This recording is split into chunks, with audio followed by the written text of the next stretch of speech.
Welcome two triple profit analytics weekly stock market view dated 4th October. ഇന്ന് നമ്മൾ cover ചെയ്യുന്നത് 6th October മുതൽ 10th October വരെയുള്ള വീക്കാണ്. കഴിഞ്ഞ ആഴ്ചയിൽ നമുക്കൊരു ദിവസം അവധി ഉണ്ടായിരുന്നതുകൊണ്ട് മൊത്തത്തിൽ മാർക്കറ്റ് ഒരു ഹോളിഡേ മൂഡിലായിരുന്നു ട്രേഡ് ചെയ്തുകൊണ്ടിരുന്നത്.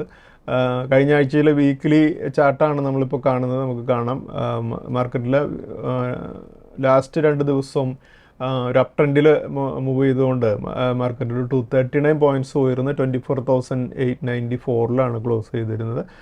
അതുപോലെ സെൻസെക്സും 780 പോയിൻറ്റ്സ് ഉയർന്ന് 81,207 ക്ലോസ് ചെയ്തിരിക്കുന്നത്.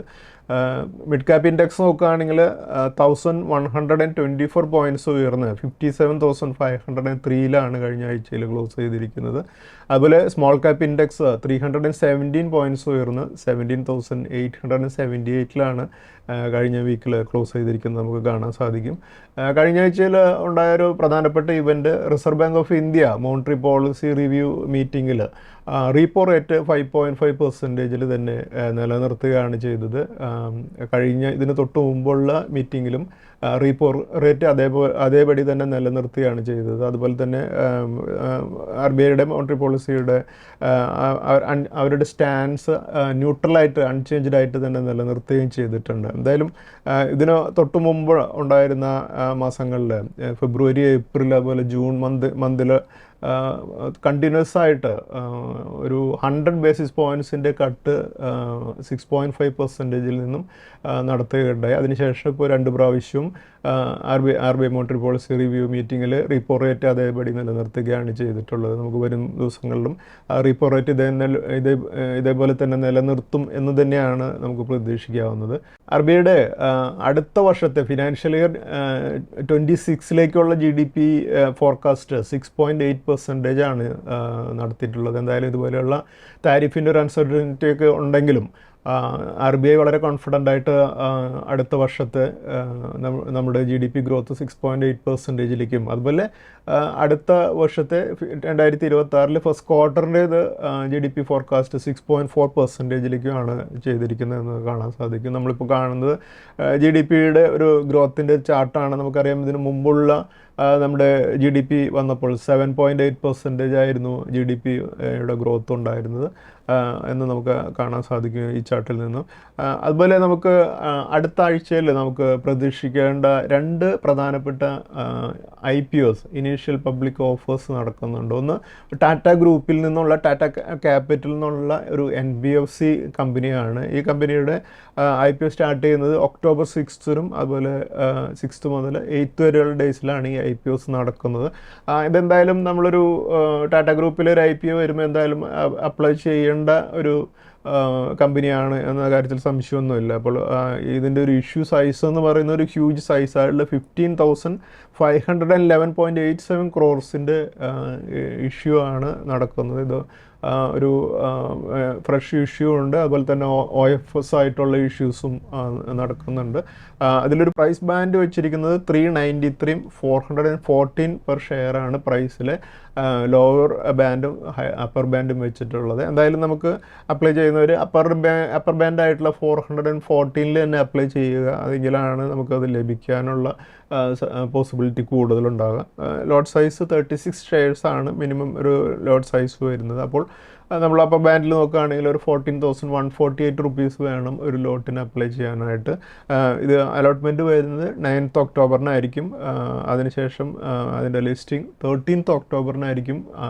ടാറ്റ ക്യാപിറ്റൽ എന്നുള്ള ഈ ടാറ്റ ഗ്രൂപ്പിൽ നിന്നുള്ള ഒരു പ്രധാനപ്പെട്ട കമ്പനിയുടെ ലിസ്റ്റിംഗ് നടക്കുന്നത്. എന്തായാലും ഈ ടാറ്റ ക്യാപിറ്റൽ എന്നുള്ള ഈ കമ്പനി മാക്സിമം നമുക്കെല്ലാവർക്കും അപ്ലൈ ചെയ്യുക. മിനിമം ആയിട്ടുള്ള ലോട്ടെങ്കിലും നമുക്ക് കിട്ടുകയാണെങ്കിൽ നല്ലൊരു പ്രീമിയത്തിലായിരിക്കും ലിസ്റ്റ് ചെയ്യുക എന്ന് ആണ് ഞാൻ എക്സ്പെക്റ്റ് ചെയ്യുന്നത്. അതുപോലെ മറ്റൊരു പ്രധാനപ്പെട്ടൊരു ഇനീഷ്യൽ പബ്ലിക് ഓഫർ അടുത്ത ആഴ്ചയിൽ നടക്കുന്നത് LG ഇലക്ട്രോണിക്സ് ആണ്. ഈ IPOയുടെ ഡേറ്റ് 7th മുതൽ 9th വരെയുള്ള ഡേറ്റിലാണ് ഇപ്പോൾ ഈ IPOകൾ ഓപ്പൺ ആയിരിക്കുക. ഇതിൻ്റെ പ്രൈസ് റേഞ്ച് LG ഇലക്ട്രോണിക്സിൻ്റെ പ്രൈസ് റേഞ്ച് വരുന്നത് 1,080 1,140 ആണ് വരുന്നത്. ഇഷ്യൂ സൈസ് ഒരു 11,605 crores ഇഷ്യൂ സൈസ് വരുന്നുണ്ട്. ലോട്ട് സൈസ് മിനിമം ഒരു 13 ഷെയർസിന് അപ്ലൈ ചെയ്യണം. അതായത് ഒരു 14,820 ആണ് മിനിമം ഒരു എമൗണ്ട് വേണ്ടി വരിക ഒരു ലോട്ടിന് നമ്മൾ അപ്ലൈ ചെയ്യണമെങ്കിൽ. ലിസ്റ്റിംഗ് ഡേറ്റ് വരിക 14th ഒക്ടോബറിനായിരിക്കും. അപ്പോൾ LG ഇലക്ട്രോണിക്സും വളരെ നല്ല ഒരു പ്രോമിസിങ് ആയിട്ടുള്ളൊരു IPO ആണ്. ഇതൊരു കൊറിയൻ ബേസ്ഡ് ആയിട്ടുള്ളൊരു കമ്പനിയാണ്. നമ്മൾ കഴിഞ്ഞ ദിവസം നമ്മൾ ഹുണ്ടായി എന്നുള്ള ഒരു കൊറിയൻ ബേസ്ഡ് ആയിട്ടുള്ള കമ്പനിയുടെ IPO കാണുകയുണ്ടായി. നമ്മളന്ന് വീഡിയോയിൽ അതിൻ്റെ IPOക്ക് അപ്ലൈ ചെയ്യാൻ ആയിട്ട് നമ്മളിതുപോലെ തന്നെ ഒരു സജഷൻ നൽകുകയും കുറേ പേര് അത് അപ്ലൈ ചെയ്തിട്ട് അത് ലിസ്റ്റ് ചെയ്ത് കുറച്ച് ദിവസം ഒരു ഡിസ്കൗണ്ടിലൊക്കെയാണ് ട്രേഡ് ചെയ്തതെന്നുണ്ടെങ്കിലും പിന്നീട് GSTയുടെ കട്ടൊക്കെ വന്നതിന് ശേഷം അത് വളരെ നല്ല രീതിയിൽ മുന്നോട്ട് പോകും. നിയർലി 50%-ലധികം IPO ലഭിച്ച റേറ്റിൽ നിന്നും പ്രോഫിറ്റൊക്കെ എല്ലാവർക്കും ലഭിക്കുകയുണ്ടായി. അതുപോലെ തന്നെ LG ഇലക്ട്രോണിക്സും ഇപ്പോൾ നമുക്കറിയാം GSTയുടെ കട്ടൊക്കെ മൂലമുള്ള അതിൻ്റെ ഒരു ബെനിഫിറ്റ്സ് ഒക്കെ ഉള്ള ഒരു വളരെ നല്ല കമ്പനിയാണ്. അപ്പോൾ അതുകൊണ്ട് തന്നെ നമുക്ക് LG ഇലക്ട്രോണിക്സിൻ്റെയും IPOയ്ക്ക് ഒരു മിനിമം ലോട്ടിനെങ്കിലും നമുക്ക് അപ്ലൈ ചെയ്യാം എന്നുള്ളതാണ് എൻ്റെ ഒരു സജഷൻ. നമ്മൾ കുറച്ച് ദിവസം മുമ്പ് NVIDIA എന്നുള്ള നാസ്ഡാക്കിൽ US നാസ്ഡാക്കിൽ ലിസ്റ്റ് ആയിട്ടുള്ള ഒരു കമ്പനിയെ കുറിച്ച് നമ്മൾ സംസാരിക്കുകയുണ്ടായി. ആ കമ്പനി കഴിഞ്ഞ ദിവസത്തിൽ വീണ്ടും വളരെ നല്ല രീതിയിൽ ലൈഫ് ടൈം ഹൈ എല്ലാം ബ്രേക്ക് ചെയ്ത് മുന്നോട്ട് പോയിക്കൊണ്ടിരിക്കുന്നുണ്ട്. അപ്പോൾ നമ്മൾ എന്തുകൊണ്ടാണ് നമ്മൾ ഈ NVIDIA എന്നുള്ള സ്റ്റോക്കിനെ കുറിച്ച് സംസാരിക്കുന്നതെന്നുണ്ടെങ്കിൽ ഇപ്പോഴുള്ള ഒരു ന്യൂ ജനറേഷൻ കൂടുതൽ പോസിബിലിറ്റി ഉള്ള കമ്പനികളെ കുറിച്ച് കൂടുതലൊരു ഐഡിയ ലഭിക്കുന്നതിന് വേണ്ടിയിട്ടാണ്. നമ്മളിപ്പോൾ നോക്കുകയാണെങ്കിൽ ഈ NVIDIA ഗ്ലോബലി തന്നെ ഒരു ലീഡറാണ്. ഗ്രാഫിക് പ്രോസസ്സിംഗ് യൂണിറ്റ്സും ആർട്ടിഫിഷ്യൽ ഇൻ്റലിജൻസും അതുപോലെ ആക്സിലറേറ്റഡ് കമ്പ്യൂട്ടിങ്ങിലൊക്കെ ഒരു വേൾഡിൽ തന്നെ ഒരു ലീഡറായിട്ടുള്ളൊരു കമ്പനിയാണ് NVIDIA എന്ന് പറയുന്നത്. നമ്മളിപ്പോൾ കാണുന്നത് NVIDIA കോർപ്പറേഷൻ്റെ ചാർട്ടാണ്. NVIDIA എന്നുള്ളതാണ് ഇതിൽ നാസ്ഡാക്കിൻ്റെ സിമ്പിളായിട്ടുള്ളത്. ഞാൻ ട്രേഡിംഗ് വ്യൂ നിന്ന് എടുത്തിട്ടുള്ളൊരു ചാർട്ടാണ്. നമുക്കിപ്പോൾ കാണാം കഴിഞ്ഞ ആഴ്ചയിൽ $188.89 ഈ NVIDIA എന്നുള്ള സ്റ്റോക്ക് മൂവ് ചെയ്തിരിക്കുന്നത് നമുക്ക് കാണാൻ സാധിക്കും. അപ്പോൾ ഇതൊരു ന്യൂ ജനറേഷൻ ഏറ്റവും കൂടുതൽ ഇപ്പോൾ ഡിമാൻഡുള്ള ഈ ആർട്ടിഫിഷ്യൽ ഇൻ്റലിജൻസിൻ്റെയൊക്കെ ആ ഫീൽഡിലേക്കുള്ള ചിപ്പുകൾ ആണ് ഈ കമ്പനിയുടെ മാനുഫാക്ചറിങ്. അതുകൊണ്ട് തന്നെ കമ്പനിക്ക് വളരെ നല്ല രീതിയിലുള്ള പ്രോഫിറ്റിലും മാർജിനോടും കൂടി ഈ കമ്പനിക്ക് പ്രോഡക്ട്സ് വിൽക്കാൻ സാധിക്കുന്നുണ്ട്. അതുകൊണ്ട് തന്നെയാണ് ഈ കമ്പനിയുടെ ഒരു പ്രൈസും ഇതുപോലെ മുകളിലേക്ക് മുന്നോട്ട് പോയിക്കൊണ്ടിരിക്കുന്നത്. അപ്പോൾ ഈ NVIDIA ഞാൻ ഹോൾഡ് ചെയ്യുന്നൊരു കമ്പനിയാണ്. നമുക്കിപ്പോൾ ചില ബ്രോക്കിംഗ് ഹൗസുകൾ വഴി നമുക്ക് US കമ്പനികളിൽ ഇൻവെസ്റ്റ് ചെയ്യാൻ സാധിക്കും. അപ്പോൾ ഞാൻ അന്ന് ഇൻവെസ്റ്റ് ചെയ്ത സമയത്ത് ഞാൻ സംസാരിക്കേണ്ട. അപ്പോൾ എന്തായാലും നമുക്ക് ഇന്ത്യയുടെ പേരിലൊക്കെ കുറേ താരിഫുകളൊക്കെ ചുമത്തി അങ്ങനെ നമ്മൾ ബുദ്ധിമുട്ടിക്കുന്ന ഒരു സമയമാണല്ലോ. അപ്പോൾ നമുക്ക് USൻ്റെ അവരുടെ ഏറ്റവും വലിയ മാർക്കറ്റ് ക്യാപ്പൊക്കെ ഉള്ള കമ്പനി അതിൽ നമ്മൾക്കും ഒരു ഇൻവെസ്റ്റ്മെൻറ്റ് നിൽക്കട്ടെ എന്നുള്ള അതൊരു സ്പോർട്സ്മാൻ സ്പിരിറ്റിൽ തന്നെ നമുക്ക് അവരുടെ ഏറ്റവും നല്ല കമ്പനിയിൽ കുറച്ച് ഷെയർ അതിൻ്റെ ഒരു ഓണർ ആവുന്ന രീതിയിൽ നമുക്കും കുറച്ച് ഷെയർ ഇരിക്കട്ടെ എന്നുള്ള രീതിയിൽ വാങ്ങിയതാണ്. എന്തായാലും നമുക്കും ഇതുപോലെയുള്ള ഗ്ലോബലി ഉള്ള കമ്പനികളിൽ ഇപ്പോൾ പാർട്ടിസിപ്പേറ്റ് ചെയ്യാനായിട്ട് ഇൻവെസ്റ്റ് ചെയ്യാൻ സാധിക്കുന്നു എന്നുള്ളത് വലിയൊരു കാര്യമാണ്. ഞാൻ HDFC സെക്യൂരിറ്റീസ് വഴിയാണ് നാസ്ഡാക്കിൽ ഈ സ്റ്റോക്കുകൾ വാങ്ങുന്നത്. അതുപോലെ നമ്മൾ നോക്കുകയാണെങ്കിൽ ഇപ്പോൾ ഈ NVIDIAയുടെ കഴിഞ്ഞ ആഴ്ചയിൽ ഇപ്പോൾ 3rd ഒക്ടോബറിൻ്റെ റേറ്റ് വെച്ച് നോക്കുകയാണെങ്കിൽ മാർക്കറ്റ് ക്യാപ്പ് ഇപ്പോൾ 4.5 to 4.6 ട്രില്യണിലേക്ക് കമ്പനിയുടെ മാർക്കറ്റ് ക്യാപ്പ് വന്നിട്ടുണ്ട്. അത് നമ്മൾ നോക്കുകയാണെങ്കിൽ ഏറ്റവും വാല്യുബിൾ ആയിട്ടുള്ളൊരു സെമി കണ്ടക്ടർ കമ്പനി എന്നുള്ളതിനൊക്കെ കൂടുതൽ കമ്പനി ഇപ്പോൾ ഏറ്റവും മാർക്കറ്റ് ക്യാപ്പുള്ള ലോകത്തിലെ തന്നെ ഏറ്റവും മാർക്കറ്റ് ക്യാപ്പുള്ള ഒരു കമ്പനിയായിട്ട് NVIDIA വന്നിട്ടുണ്ട്.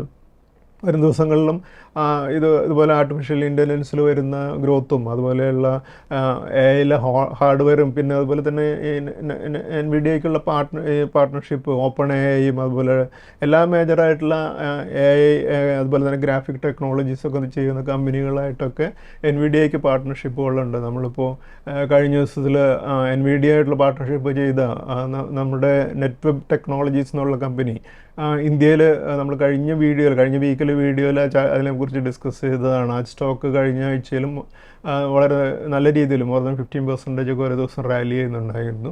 അപ്പോൾ നമ്മളതുപോലെയുള്ള കമ്പനികളെ കുറിച്ചൊക്കെ നമുക്കറിയാം. യു.എസിൽ ഇതുപോലെയുള്ള കമ്പനികളായിട്ട് ടൈപ്പിലൊക്കെ വരുന്ന ഇന്ത്യൻ കമ്പനികളും കുറേ നല്ല രീതിയിൽ പെർഫോം ചെയ്യും എന്നുള്ളത് നമുക്കറിയാം. അതുപോലെ നമ്മൾ വളരെ നേരത്തെ തന്നെ ഐഡൻറ്റിഫൈ ചെയ്തിരുന്ന ഒരു കമ്പനിയാണ് ഈ സെമി കണ്ടക്ടർ ബിസിനസ് ചെയ്യുന്ന മോസ്ചിപ്പ് ടെക്നോളജീസ് എന്നുള്ള കമ്പനിയെ നമ്മൾ ഒരു ഡയമണ്ട് പിക്കായിട്ട് നമ്മൾ നേരത്തെ ഡിസ്കസ് ചെയ്യുകയും നമ്മൾ നൽകുകയും ചെയ്തിരുന്ന റെക്കമെൻഡേഷനാണ്. വലിയ രീതിയിൽ അത് നമ്മുടെ ക്ലയൻസിന് വലിയ പ്രോഫിറ്റ് നേടാൻ സഹായിക്കുകയും ചെയ്തതാണ്. അപ്പോൾ നമ്മളിതുപോലെയുള്ള കമ്പനികൾ നേരത്തെ ഐഡൻറ്റിഫൈ ചെയ്യുകയും അതിൽ ഇൻവെസ്റ്റ് ചെയ്യുകയും ചെയ്യുകയാണെങ്കിലാണ് നമുക്കിതുപോലെയുള്ള പ്രോഫിറ്റ് നേടാൻ സാധിക്കുക. അപ്പോൾ നമുക്കും ഇതുപോലെയുള്ള NVIDIA പോലെയുള്ള കമ്പനികൾ, ഇപ്പോൾ NVIDIAയിലുള്ള കുറച്ച് ഷെയർസ് നമുക്കും ഹോൾഡ് ചെയ്യാനായിട്ട് നമ്മുടെ NRI ക്ലയൻസും അതുപോലെ തന്നെ ഇന്ത്യയിലെ തന്നെ പലരും ഇതുപോലെ ഇൻ്റർനാഷണൽ ഇൻവെസ്റ്റ്മെൻറ്റ്സ് ഉള്ളവരുണ്ട്. അപ്പോൾ അവർക്ക് വേണ്ടിയിട്ടാണ് നമ്മളിതുപോലെയുള്ള കുറച്ചുകൂടെ ഡിഫറെൻ്റ് ആയിട്ടുള്ള കാര്യങ്ങളെക്കുറിച്ച് സംസാരിക്കുന്നത്. അതുപോലെ ഇപ്പോൾ നമുക്ക് കാണുന്നത് ഒരു AAA ടെക്നോളജീസ് ലിമിറ്റഡ് എന്നുള്ള ഒരു കമ്പനിയുടെ ചാർട്ടാണ്. ഈ ചാർട്ട് ബേസിക്കലി ഞാൻ ഒരു ഡിസ്ക്ലെയിമറായിട്ട് പറയാൻ ഉദ്ദേശിക്കുന്നത്, ഈ കമ്പനിയിൽ ഞാൻ ഒരു ഇൻവെസ്റ്ററാണ്. കഴിഞ്ഞ ഫ്രൈഡേയിൽ ഈ സ്റ്റോക്ക് ഒരു 20% ഉയർന്ന് 105 ക്ലോസ് ചെയ്തത്. സ്റ്റോക്ക് ഒരു 160 ലെവലിൽ നിന്നൊക്കെ ഒരു കറക്ഷൻ കഴിഞ്ഞതിന് ശേഷം വീണ്ടും ഒരു റീബൗണ്ടിലാണ് ഈ സ്റ്റോക്ക് ഇപ്പോൾ മൂവ് ചെയ്തുകൊണ്ടിരിക്കുന്നത്. എന്തായാലും ഈ കമ്പനി വരും ദിവസങ്ങളിൽ വളരെ നല്ല രീതിയിൽ പെർഫോം ചെയ്യാനായിട്ട് സാധ്യതയുള്ള ഒരു കമ്പനിയാണെന്ന് ഐഡൻറ്റിഫൈ ചെയ്തുകൊണ്ടും, അതുപോലെ തന്നെ AAA പ്രോഫിറ്റ് അനാലിറ്റിക്സിൻ്റെ പേരിനോട് വളരെ റിലേറ്റഡ് ആയിട്ടുള്ളൊരു കമ്പനിയാണ് AAA ടെക്നോളജീസ് ലിമിറ്റഡ് എന്നുള്ളത് കൊണ്ട് തന്നെ ഞാൻ ഈ കമ്പനിയിൽ എനിക്ക് പേഴ്സണലി കുറച്ച് ഇൻവെസ്റ്റ്മെൻ്റ് ഉള്ളൊരു കമ്പനിയാണ്. അപ്പോൾ കഴിഞ്ഞ ദിവസത്തിൽ ഈ സ്റ്റോക്ക് മൂവ് ചെയ്തപ്പോൾ ഞാൻ അതിൻ്റെ ചാർട്ടിലൊന്ന് അനലൈസ് ചെയ്തപ്പോൾ ആ ഒരു ചാർട്ടാണ് നിങ്ങളിപ്പോൾ കാണുന്നത്. വരും ദിവസങ്ങളിൽ ഈ സ്റ്റോക്ക് ഒരു 140 ലെവലിലേക്കൊക്കെ മൂവ് ചെയ്യാനുള്ളൊരു പോസിബിലിറ്റി ഞാൻ കഴിഞ്ഞ ദിവസത്തെ ആ ഒരു ബ്രേക്ക്ഔട്ടിൽ നിന്നും കാണുന്നുണ്ട്. അപ്പോൾ അതുകൊണ്ട് ഞാനിത് നിങ്ങളായിട്ടൊന്ന് ഷെയർ ചെയ്യുകയാണ്. AAA ടെക്നോളജീസ് ലിമിറ്റഡ് എന്നുള്ള സ്റ്റോക്ക് വരും ദിവസങ്ങളിൽ 140 ലെവലിലേക്കൊക്കെ മൂവ് ചെയ്യാവുന്ന ഒരു സ്റ്റോക്കാണ്. അതുപോലെ നമ്മളെല്ലാ വീഡിയോയിലും ഹൈ വാല്യൂഡ് ആയിട്ടുള്ളൊരു 3-4 സ്റ്റോക്കുകളെ കുറിച്ച് നമ്മൾ സംസാരിക്കാറുണ്ട്. അതിൽ ഇന്ന് നമ്മൾ സംസാരിക്കുന്ന ആദ്യത്തെ സ്റ്റോക്ക് TBO ടെക് ലിമിറ്റഡ് എന്നുള്ള സ്റ്റോക്കാണ്. ഇത് ട്രാവൽ സപ്പോർട്ട് സർവീസസ് ആണ് ഈ കമ്പനി ചെയ്യുന്നത്.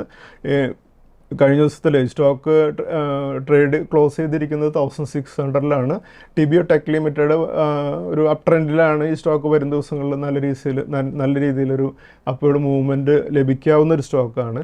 അതുപോലെ PTC ഇൻഡസ്ട്രീസ് ലിമിറ്റഡ് PTCL എന്നുള്ള ഈ സ്റ്റോക്ക് അതർ ഇൻഡസ്ട്രിയൽ പ്രോഡക്ട്സ് എന്നുള്ള ഇൻഡസ്ട്രിയിൽ നിന്നുള്ള കമ്പനിയാണ്. ഈ കമ്പനി 16,648 കഴിഞ്ഞ ദിവസത്തിൽ ക്ലോസ് ചെയ്തിരിക്കുന്നത്. വരും ദിവസങ്ങളിൽ PTCLലും വളരെ നല്ല രീതിയിൽ പെർഫോം ചെയ്യും എന്ന് ആണ് ഞാൻ എക്സ്പെക്റ്റ് ചെയ്യുന്നത്. അതുപോലെ Lloyds metals and energy limited call and mining ഇൻഡസ്ട്രിയിൽ നിന്നുള്ള കമ്പനിയാണ്. കഴിഞ്ഞ ദിവസത്തിൽ ഈ സ്റ്റോക്ക് ക്ലോസ് ചെയ്തിരിക്കുന്നത് 1312 ലെവലിലാണ്. ഈ സ്റ്റോക്കും ഞാൻ വരും ദിവസങ്ങളിൽ നല്ല രീതിയിൽ പെർഫോം ചെയ്യാനുള്ള പോസിബിലിറ്റി ഉള്ളൊരു കമ്പനിയാണ്. മറ്റൊരു കമ്പനിയാണ് ഡാറ്റ പാറ്റേൺസ് ഇന്ത്യ എന്നുള്ള company. Aerospace and defence industry എന്നുള്ള ഈ കമ്പനി കഴിഞ്ഞ ദിവസത്തിൽ 2835 ക്ലോസ് ചെയ്തിരിക്കുന്നത്. ഡാറ്റ പാറ്റേൺസും വരും ദിവസങ്ങളിൽ വളരെ നല്ല രീതിയിൽ പെർഫോം ചെയ്യാനായിട്ട് പോസിബിലിറ്റി ഉള്ള ഒരു കമ്പനിയാണ്. അതുപോലെ മറ്റൊരു ഇമ്പോർട്ടൻ്റ് ആയിട്ടുള്ള ഒരു എസ്പെഷ്യലി ഇന്ത്യക്കാരെ സംബന്ധിച്ചിടത്തോളം വളരെ കൺസേൺ ഉള്ളൊരു കാര്യമാണ് ഗോൾഡിൻ്റെ പ്രൈസിലുള്ള മൂവ്മെൻറ്റ്സ് എന്നുള്ളതല്ല. അപ്പോൾ കഴിഞ്ഞ ദിവസങ്ങളിലെല്ലാം ഗോൾഡിൻ്റെ പ്രൈസ് കണ്ടിന്യൂസ് ആയിട്ട് റാലി ചെയ്ത് മുകളിലേക്ക് മൂവ് ചെയ്തുകൊണ്ടിരിക്കുന്നത് നമ്മൾ കാണുന്നുണ്ട്.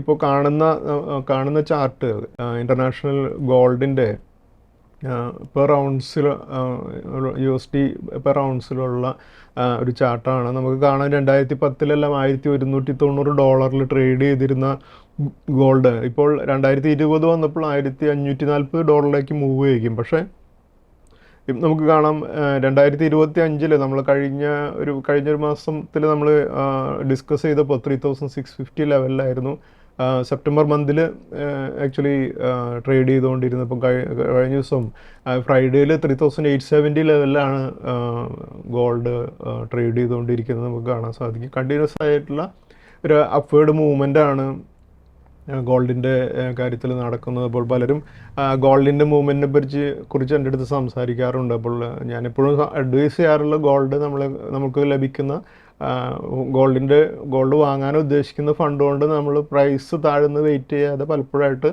കണ്ടിന്യൂസ് ആയിട്ട് വാങ്ങിക്കൊണ്ടിരിക്കുക എന്നുള്ള സ്ട്രാറ്റജി ഫോളോ ചെയ്യുക എന്നുള്ളതാണ്. കാരണം ഇപ്പോഴത്തെ ഈ ഗോൾഡിൻ്റെ റാലി നോക്കുകയാണെങ്കിൽ പ്രധാനമായിട്ടും നോക്കുകയാണെങ്കിൽ നമുക്ക് കാണാൻ സാധിക്കും പ്രധാനപ്പെട്ട ഈ സെൻട്രൽ ബാങ്ക്സ്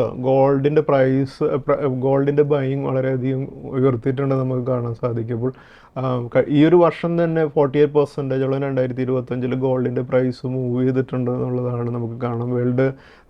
വേൾഡ് ഗോൾഡ് കൗൺസിലിൻ്റെ ഒരു അഭിപ്രായം വെച്ച് നോക്കുകയാണെങ്കിൽ കുറേയധികം സെൻട്രൽ ബാങ്ക്സ് ഈ കഴിഞ്ഞ ദിവസങ്ങളിൽ കുറേയധികം ഗോൾഡിൻ്റെ ബൈയിങ് ഉയർത്തിയിട്ടുണ്ട്. ഇപ്പോൾ ഓൾറെഡി നോക്കുകയാണെങ്കിൽ 36,529 ടൺസ് ആണ് ഇപ്പോഴത്തെ ഗോൾഡ് ഈ സെൻട്രൽ ബാങ്കുകൾ ഹോൾഡ് ചെയ്യുന്നത് എന്നുള്ളതാണ് അവരുടെ ഡാറ്റ. നമുക്ക് ഏറ്റവും കൂടുതൽ ഹോൾഡ് ചെയ്യുന്നത് യുണൈറ്റഡ് സ്റ്റേറ്റ്സ് തന്നെയാണ്.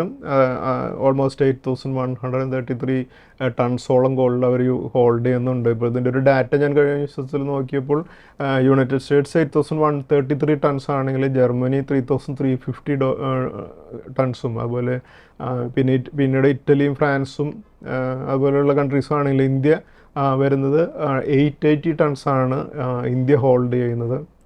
ഈ 880 tons Indian central bank reserve bank hold ചെയ്യുന്നുണ്ടെങ്കിൽ പക്ഷേ ഇതിലൊക്കെ വളരെ 10 മടങ്ങ് കൂടുതലാണ് ഇന്ത്യൻ ഹൗസ് ഹോൾഡ്സ് വീടുകളിൽ ആഭരണമായിട്ട് അല്ലെങ്കിൽ ലോക്കറുകളിലൊക്കെ ഇരിക്കുന്നു എന്നുള്ളതൊരു യാഥാർത്ഥ്യമാണ്. അതൊരു പക്ഷേ എടുക്കുകയാണെങ്കിൽ യുണൈറ്റഡ് സ്റ്റേറ്റ്സ് ഹോൾഡ് ചെയ്യുന്നതിനൊക്കെ കൂടുതൽ ഇന്ത്യക്കാരുടെ കയ്യിലും അല്ലെങ്കിൽ ലോക്കറുകളിലൊക്കെ ഇരിക്കുന്നുണ്ടാകും എന്നുള്ളത് വേറൊരു യാഥാർത്ഥ്യമാണ്. അതിൻ്റെ ഡാറ്റ ആക്ച്വലി എവിടെയും അവൈലബിൾ അല്ല.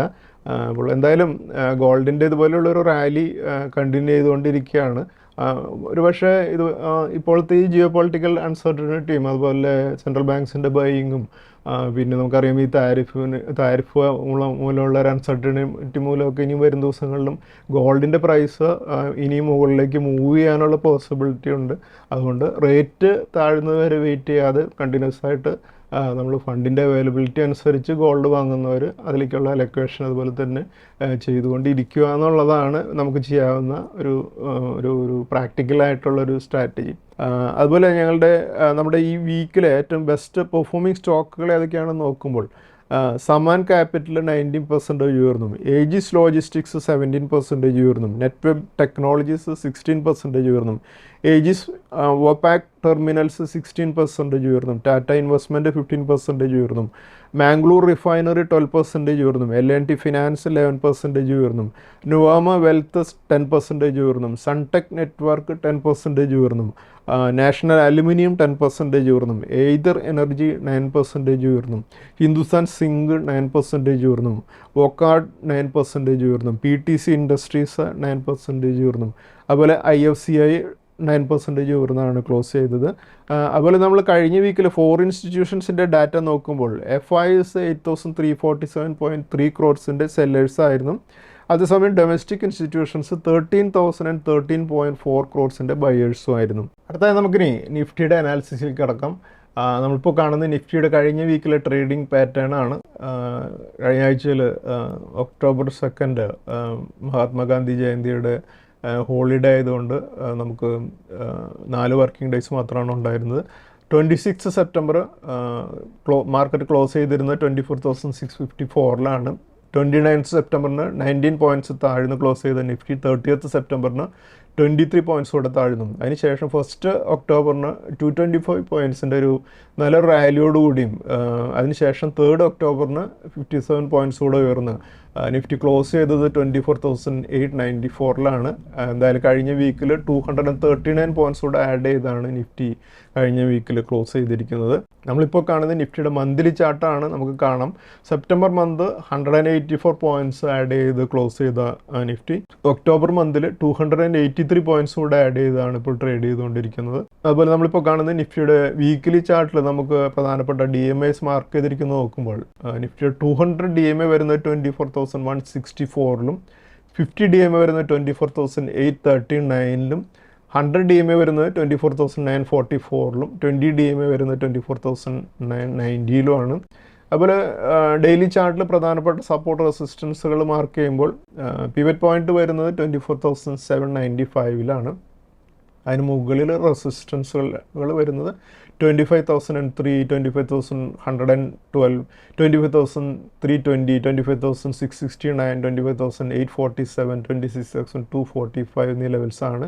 അതേസമയം 24,795 താഴെ സപ്പോർട്ടുകളായിരിക്കുക 24,686, 24,212, 23,814, 23,196, 22,669, 21,743 എന്നീ ലെവൽസ് ആയിരിക്കും. നമ്മൾ നെക്സ്റ്റ് വീക്കിലേക്കൊരു വീക്കിലി റേഞ്ച് ഫിക്സ് ചെയ്യുമ്പോൾ അപ്പർ റേഞ്ച് 25,669 ലോവർ റേഞ്ച് 24,212 ആണ്.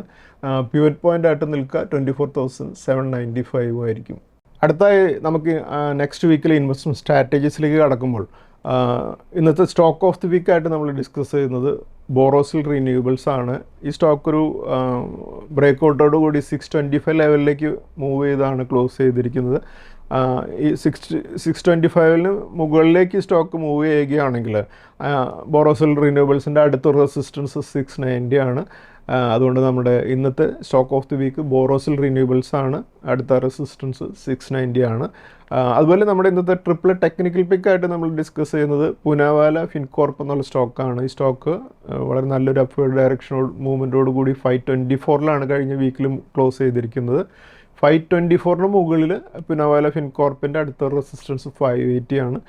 അതുകൊണ്ട് നമ്മുടെ ഇന്നത്തെ ട്രിപ്പിൾ ടെക്നിക്കൽ പിക്ക് പൂനാഫില ഫൈൻകോർപ്പാണ്. അതുപോലെ നമ്മൾ ഇന്നത്തെ സ്റ്റോക്സ് വിത്ത് ടെക്നിക്കൽ ബ്രേക്കൗട്ട് നോക്കുമ്പോൾ ഈ സ്റ്റോക്കുകൾ Samman capital, Adani power, Canara bank, Ageas logistics, അതുപോലെ L&T ഫിനാൻസ് എന്നീ സ്റ്റോക്കുകളാണ്. ഈ സ്റ്റോക്കുകളെല്ലാം ഒരു അപ് ട്രെൻഡിലായതുകൊണ്ട് നമുക്ക് നമ്മുടെ വാച്ച് ലിസ്റ്റിൽ ഈ സ്റ്റോക്കുകളെയും കീപ്പ് ചെയ്യാം. Thank U.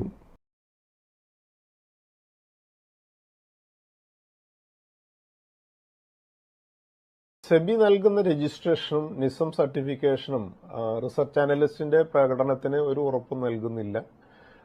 സെക്യൂരിറ്റീസ് മാർക്കറ്റുകളിലെ നിക്ഷേപം നഷ്ടസാധ്യതകൾക്ക് വിധേയമാണ്. നിക്ഷേപിക്കുന്നതിന് മുമ്പ് ബന്ധപ്പെട്ട എല്ലാ രേഖകളും ശ്രദ്ധാപൂർവം വായിക്കുക. ഇന്ന് ഉദ്ധരിച്ച സെക്യൂരിറ്റികൾ ഉദാഹരണങ്ങൾ മാത്രമാണ്, റെക്കമെൻഡേഷൻസ് അല്ല.